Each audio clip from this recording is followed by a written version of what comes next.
এটা সঙ্গুল ম্যাডামের গাড়ি। নম্বর প্লেট চেক করার পর ভাবলাম এখানে নিয়ে আসি। ঠিক আছে, ধন্যবাদ।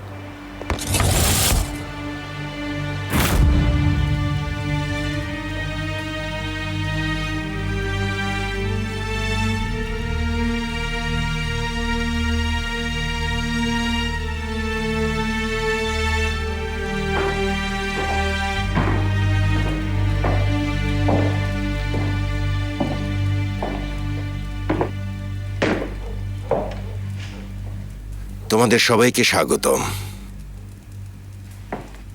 বিষয়টা হলো, আমি জানি এখানে থাকার কারণে তোমাদের মধ্যে কেউ কেউ অস্বস্তিতে আছো।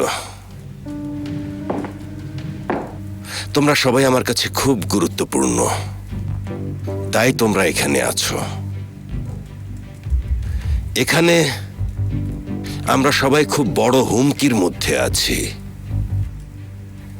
নেসেত হলো আদিল তোপালের ছেলে। ছেলেকে ফিরে পাওয়ার জন্য আদিল আমাদের ক্ষতি করতে কোনো দ্বিধা করবে না। ঠিক আছে, সবই বুঝলাম, কিন্তু আমি এখানে কি করছি? এর আগে সে একবার সিনানকে অপহরণ করেছিল, আবার করবে না তার কোনো নিশ্চয়তা নেই। ক্ষমা করবেন, কিন্তু কতদিন আমাদের এখানে থাকতে হবে বাহারি সাহেব? এটা আমরাও জানি না ঠিক কতদিন লাগবে। মানে কি এখনো জানেন না কেন? এটা আপনাদের নিরাপত্তার জন্যই করছে, কেন বুঝতে পারছেন না? না, ও বুঝবে না, কখনোই বুঝবে না। ওর সঙ্গে কথা বাড়িও না।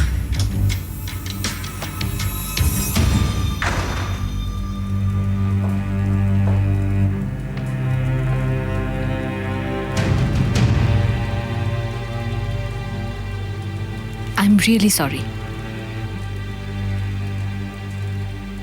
এটাই এখন শুধু বাকি ছিল। বাবা, আমি ওকে ফোন করেছিলাম সাবধানতার জন্য। আচ্ছা ঠিক আছে। নির্লজ্জ কোথাকার, শুধু আমাদের বাড়িতে ঢোকাটাই বাকি ছিল।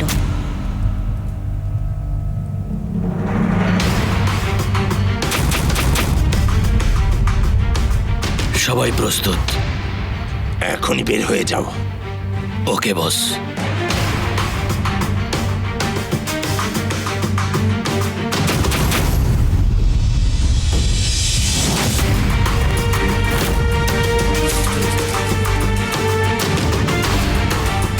চলো, তোমরা এখনই রওনা দাও।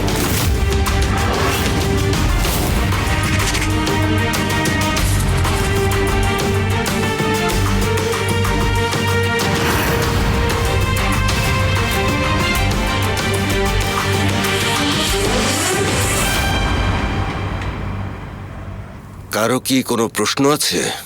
আমার হোমওয়ার্ক ছিল কিন্তু। মোস্তফা তোমাকে সাহায্য করবে। হ্যাঁ, আবার আমাকেই হোমওয়ার্কে সাহায্য করতে হবে? তোমাদের সবাইকে পরিস্থিতি বোঝার জন্য ধন্যবাদ। তোমরা সবাই আমার পরিবারের অংশ, আমরা সেভাবেই মনে করি। তোমরা আমার উপর ভরসা করতে পারো। চিন্তা করো না, আমার জীবন থাকতে তোমাদের কিছু হতে দেব না। জুলফিকার, ওকে উপরের একটা রুমে নিয়ে যাও, আর ওর যা দরকার সব দাও। ঠিক আছে বাবা। চলো ভাই।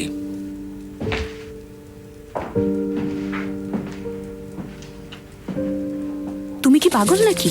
এই মেয়েটা এখানে কি করছে? কি করতাম, রাস্তায় ফেলে আসতাম। ও তোমাকে ঠকিয়েছে, মনে আছে তো? থাকে সব, তোমরা দুজনেই আমাকে ঠকিয়েছ। তোমাদের দুজনের ওপর দয়া করে আজও এখানে রেখেছি, আমারই দোষ। এবার শুনে রাখো, আর ঝামেলা করলে তোমাদের দুজনকেই বাগানে কবর দিয়ে দেব। সঙ্গুল ম্যাডাম, আপনার গাড়িটা নিয়ে এসেছে। মনে হয় কেউ চুরি করেছিল। আমার গাড়ি? জি। যা চেয়েছিলেন সব এখানে আছে। ঠিক আছে, ধন্যবাদ। কিছু দরকার হলে জানাবেন। ধন্যবাদ, জানাবো।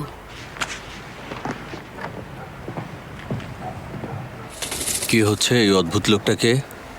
আমি কিছু জিনিস চেয়েছিলাম, ও সেগুলো এনে দিয়েছে। কি চেয়েছিলে? আমার সঙ্গে এসো।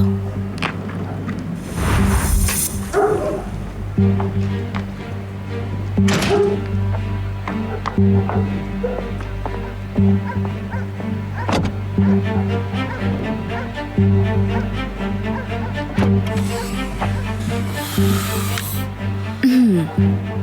তুমি, ওরা তোমাকে আমার বাড়িতে নিয়ে এসেছে।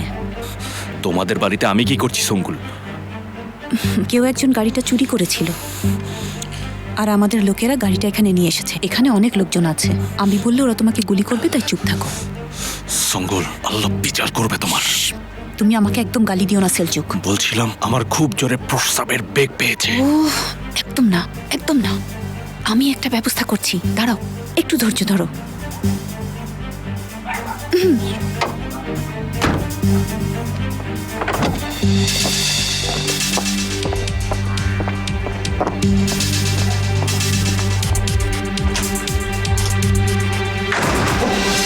কি হয়েছে? ওনাকে প্যান্টে প্রস্রাব করে ফেলবে, এটা তো স্বাভাবিক। ঘন্টার পর ঘন্টা গাড়ির ডিকিতে ছিল। হায় আল্লাহ, ওকে ধরে রাখতেই হবে, তাছাড়া কোনো উপায় আছে? আমার গাড়ি নোংরা হবে, এটা হতে দেয়া যায় না। উফ, চলো। ও আল্লাহ, আমি একদম পাগল হয়ে যাব। মা, আমরা ভালো সময় কাটাচ্ছি, এটা এনজয় করো, বিরক্ত হয়েও না। আয়শা, রান্নাঘরটা কোথায়? ওখানে।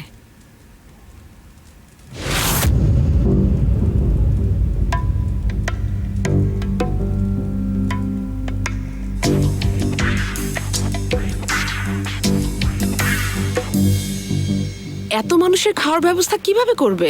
বাইরে থেকে অর্ডার করতে হবে তো। না, বাইরে থেকে কিছুই আনা যাবে না, বাইরে বিপদ। দেখি, ভাত, স্যুপ আর সালাদ আমিই করব। মূল রান্নাটা তাহলে আমি করি। হ্যাঁ, ঠিক আছে। আচ্ছা, পানি কোথায়? ওই তো ওখানে, কষ্ট করে নিয়ে নিন। আমাকেই নিতে হবে? ম্যাডাম, পানি তো ওখানেই আছে। আপনাকে পানি দেওয়ার জন্য কি আমরা আলাদা লোক রাখবো? ওনারা তো সবসময় সার্ভিস পেয়ে অভ্যস্ত। আমি কিন্তু শুনতে পাচ্ছি। হ্যাঁ, আমি তো আপনাকে শোনানোর জন্যই বলছি রেবেকা ম্যাডাম।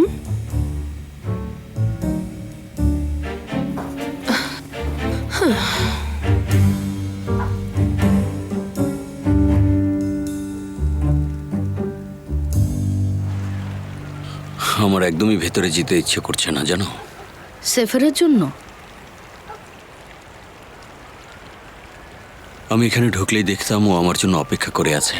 আমি আছি তো তোমার সাথে, আমরা এটা কাটিয়ে উঠবো একসঙ্গে।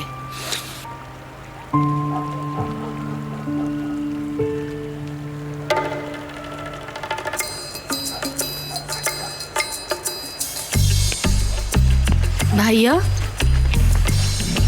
এক মিনিট, আমার সাথে এদিকে এসো। কি হয়েছে বলবে তো? তুমি আমাকে ভুল বোঝনি তো? হ্যাঁ, হয়তো ভুল করে খুব কাছাকাছি চলে গিয়েছিলে।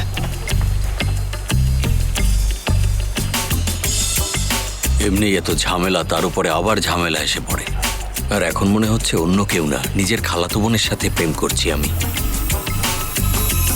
ভালো লাগছে না। আজ মনে হয় আপনাকে একটু রাগিয়েছি। একটু না, অনেক রাগিয়েছেন। সঙ্গুল যখন আমাকে সাহায্যের জন্য বলেছিল, না করতে পারিনি। আমি আপনাকে আর সঙ্গুলকে একসঙ্গে দেখতে চাই না। বুঝেছি। আচ্ছা, এখন থেকে তাই হবে। দয়া করে আমাকে না জানিয়ে কোনো কিছু করবেন না, আমার অনুরোধ। আপনি ঠিক বলেছেন, আমি যাই তাহলে। আমি এভাবে বলতে চাইনি, শুধু সঙ্গুলের ব্যাপারে সাবধান থাকলেই হবে। ঠিক আছে, আপনি চিন্তা করবেন না।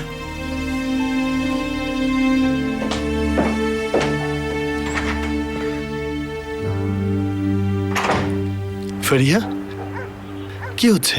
কি হচ্ছে মানে কি? কি হচ্ছে কিছুই বুঝতে পারছো না? এসব কি করছো তুমি জুলফিকারের সাথে? আর আমি সেটাই জিজ্ঞেস করছি, বুঝতে পারছো? ও অনেক কষ্টে আছে, ওর একটু স্নেহ ভালোবাসা দরকার, আমি সেটাই করছি। তোমার যদি অতিরিক্ত স্নেহ থাকে তুমি আমাকে দাও, সুদ সহ ফেরত দেবো, ঠিক আছে? কিন্তু জুলফিকারের থেকে দূরে থাকবে। কেন ভাইয়া? কারণ সে একজন ভয়ঙ্কর মাফিয়া। তাই নাকি? সত্যি বলছো? কই, আমি তো কখনো দেখিনি।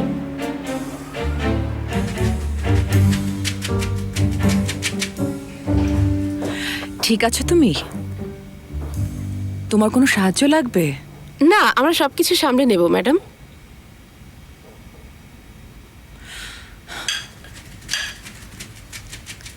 কি হয়েছে ম্যাডাম, সব ঠিক আছে তো? ঠিক আছে, আমি ভালো আছি।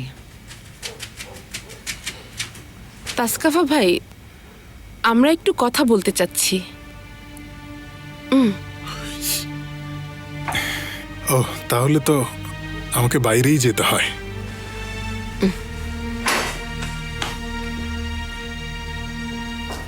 কি হয়েছে? আল্লাহ ভালো জানেন সঙ্গুল কেমন ধরনের মানুষ। যদি আমি মতামত দেই, বলবো ওনার খুব কাছে না যাওয়াই ভালো। ও বাহারি সাহেবের পেছনে এমন এমন কাজ করে যা বিশ্বাস করার মতো না। কি করেছে? হাসান, আপনি তাহলে বিষয়টা বুঝতে পেরেছেন। অন্যের কাছ থেকে সন্তান জন্মিয়ে নিয়ে এসে বাহারি সাহেবকে বোঝালো ওটা তার নাতি। আমি চাইলেও তো কিছু বলতে পারছি না, আমার মুখ বন্ধ রাখতে হচ্ছে। কি?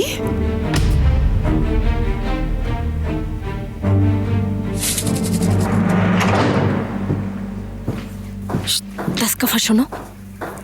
বলুন আয়শা ম্যাডাম। আমাদের লোকরা কি করছে? আমাদের লোক? মোস্তফা, ও কিভাবে বাবার পাশে থাকছে? কোনো সমস্যা না, দেখছো? কোনো সমস্যা নেই। তবে এটুকু বলতে পারি, ওনার জন্মই হয়েছে এসবের জন্য। মানে কি? মোস্তফা সেদিন দারুণ একটা ইমপ্রেশন নিয়ে মিটিংয়ে ঢুকেই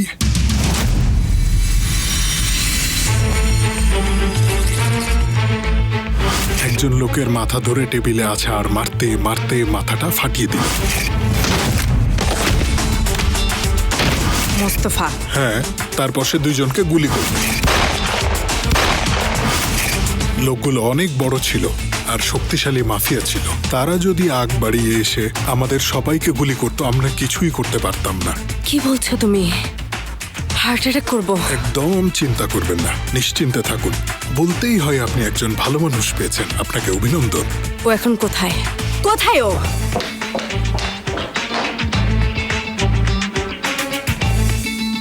আল্লাহ, আমি ভেবেছি আপনি জানেন, তাই ভুল করে বলে ফেলেছি। দয়া করে কাউকে বলবেন না ম্যাডাম, প্লিজ। আপনার কাছে হাত জোর করছি ম্যাডাম, কাউকে বলবেন না প্লিজ। বিশ্বাসই করতে পারছি না ও এমনটা করেছে। হ্যাঁ, করেছে ঠিকই। জিজ্ঞেস করে দেখবেন, হয়তো কোনো কারণ আছে। উমরান, তুমি কি এখন সঙ্গুলের দোষ থাকতে চাচ্ছ? না, অবশ্যই না। কি যে করব এখন। তাসকাফা ভাই, আরেকটু পরে আসেন একটু। ঠিক আছে। জুলফিকারের সাথে আমি তোমাকে যোগাযোগ কম করতে বলেছি। শুধু হাই বলবে, হ্যালো বলবে, আর কিছু না। আচ্ছা, তোমার তাতে কি বলো তো আমাকে? আমি তোমার ভাই। হ্যাঁ, আমরা অনেক বছর একে অপরকে দেখিনি, কিন্তু তোমার জন্য কোনটা ভালো সেটা আমাকে দেখতে হবে। জুলফিকার তোমার জন্য একদমই ঠিক না। না, ওই আমার জন্য সঠিক মানুষ। কি বলে? এর মধ্যেই কি তোমাদের মধ্যে কিছু হয়ে গেছে? ওহ, জানি না ওর আমি কি করব। জুলফিকার এখানে নেই, আয়শা আছে, চলবে? আমিও সেটাই বলছি, প্রেমিকা যদি হতেই হয় তাহলে ওর মতো হও, দেখো ওকে। কিন্তু ভাইয়া, আমি তো ছেলেদের পছন্দ করি, জানো না? কি করছো তুমি আমাকে বলো? কি করেছি আমি? মিটিং এ ঢুকে গুলি করেছো, আবার বলছো কি করেছি? হ্যাঁ, ওহ, জানো সে মাফিয়া কিং ডন কর্লিওনে হয়েছে। আসলে আশা, তুমি আমাকে বলনি যেন কখনো বাবাকে একা না ছাড়ি। একা ছাড়তে বলিনি মানে? তোমাকে তো মাফিয়াও হতে বলিনি। দেখো আশা, তুমি বুঝতে পারছো না। দেখো, এটা ছিল আমার প্রথম মিটিং। আন্ডারগ্রাউন্ডের মতো জায়গায় প্রথম ইমপ্রেশন অনেক গুরুত্বপূর্ণ। এসব করে বাদ দাও তুমি। কে বলেছে তোমাকে? তাসকাফা বলেছে? ও বলেছে? বলো আমাকে। হ্যাঁ, তাসকাফা বলেছে। তুমি কি এমন মানুষের কথা বিশ্বাস করবে যে উমরানের স্বামীকে মেরে মাটি চাপা দিয়েছে? তার কথা শুনবে নাকি আমার কথা শুনবে? আমি কি? আয়শা, শোনো, আমার কথা শোনো। ওখানে একটা বোমা ফাটবে, দেখা যাক কি হয়। আমরা এখন কি করব উমরান? এটা কি বাহারি সাহেবকে জানাবো না? সবাইকে মেরে ফেলবে, একদম মেরে ফেলবে। কি হয়েছে? কে কাকে মারছে? কিছু হয়নি, কি হবে আবার? ও শোনো উমরান, হাসানের ক্ষুধা লেগেছে, ওকে কিছু খেতে দাও তো। দিচ্ছি এখনই। বাবা কি রেগে গেছে? না, রেগে যাননি। তিনি এমন করেন না, মানে রাগ করতেন ঠিকই, কিন্তু পরে আবার ভুলেও যেতেন। আহা, খাবার সুন্দর আছে, তোমার হাতে জাদু আছে।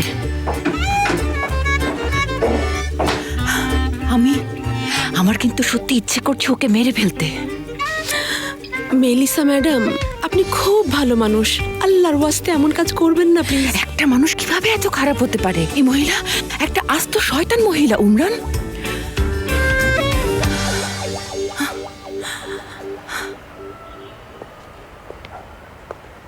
কিছু মনে করো না, ঠিক মনে করতে পারছি না, কিন্তু কোথায় যেন তোমাকে দেখেছি। আচ্ছা বলো তো তোমাকে আমি কোথায় দেখেছি? আচ্ছা, কোথায়? তুমি আয়েশার বাড়ির সামনে কাকে যেন গাড়িতে নিয়ে যাচ্ছিলে। আচ্ছা লোকটা কি আহত ছিল, অজ্ঞান ছিল নাকি, নাকি মৃত? আমি জানি না, কিন্তু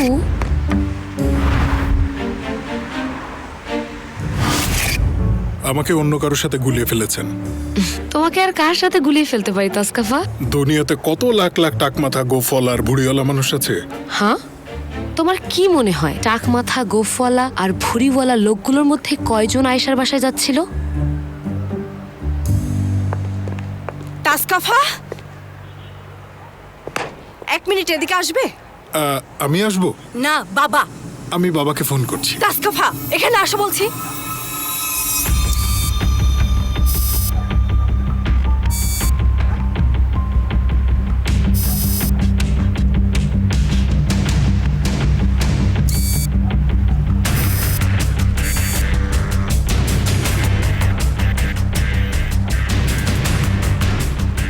ওরা তো ঘিরে আছে। আমরা কি করব? আমরাও ঢুকবো। এহসান বলেছিল বাইরে একটা সুড়ঙ্গ আছে, এটা হয়তো এখানেই কোথাও আছে।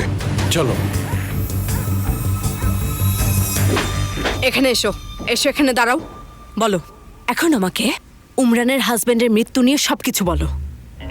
দারুণ, তুমি সত্যি চমৎকার। মানে তুমি কোনো কিছু গোপন রাখতে পারো না। তুমিও কিন্তু আমার থেকে কম না তাসকাফা, তুমিও মিটিং এর ব্যাপারটা বলে দিয়েছো। এখানে কোনো কথা হবে না, আমাকে শুধু বলবে, আমাকে। ওই লোকটা যখন উমরানকে মারছিল, অবশ্যই একজন নারীর প্রতি আমাদের সেনসিটিভ হতে হবে। আচ্ছা, সে যখন তার স্ত্রীকে মারছিল তুমি ভাবলে তাকে মেরে ফেলবে তারপর কবর দেবে, তাই তো? অবশ্যই এখানে ভালোবাসার একটা ব্যাপার আছে, যেটাকে উপেক্ষা করা ঠিক হবে না। তুমি কি প্রেমে পড়েছো? সেটা আসলে পুরনো বিষয়, কিন্তু পরে বুঝেছি যে সে বিবাহিত। কিন্তু ঠিক আছে, যা হয়েছে তা হয়েছে, এটা নিয়ে এত ভাবার কিছু নেই। তুমি চুপ থাকো। কি হলো বলো, বলো। আমি ওই লোকটাকে 2 বার থাপ্পড় মারলাম, তারপর সে সেখানেই অজ্ঞান হয়ে গেল। আমি কাঁধে উঠিয়ে নিয়ে যাচ্ছিলাম তার সাথে কথা বলার জন্য, তখনই ও আমার পিছনে এসে গলা চেপে ধরলো। ও আমার গলা টিপে মারার চেষ্টা করেছিল। আরও কিছু বাকি আছে, আপনি যদি শুনতে চান। মারধরের ঘটনাও ঘটেছে আয়েশা ম্যাডাম। মানে তাকে কবর দেওয়ার জন্য আনা হলে সেই লোককে মারাত্মকভাবে পিটানো হয়েছিল। আর এই ঘটনা অন্য কোথাও না, আপনার বাড়িতেই ঘটেছিল। আমার বাড়িতে ঘটেছিল? আমরা রক্তসহ সব মুছে ফেলেছি। রক্ত তুমি মুছে ফেলেছিলে? না, পরিষ্কার তো উমরান করেছে। যদি বডিটা পাওয়া যায়, যদি পুলিশ আসে আমার বাড়িতে, তখন কি হবে?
আয়শা, হত্যার সময় আপনার কি একটু খারাপ লাগেনি?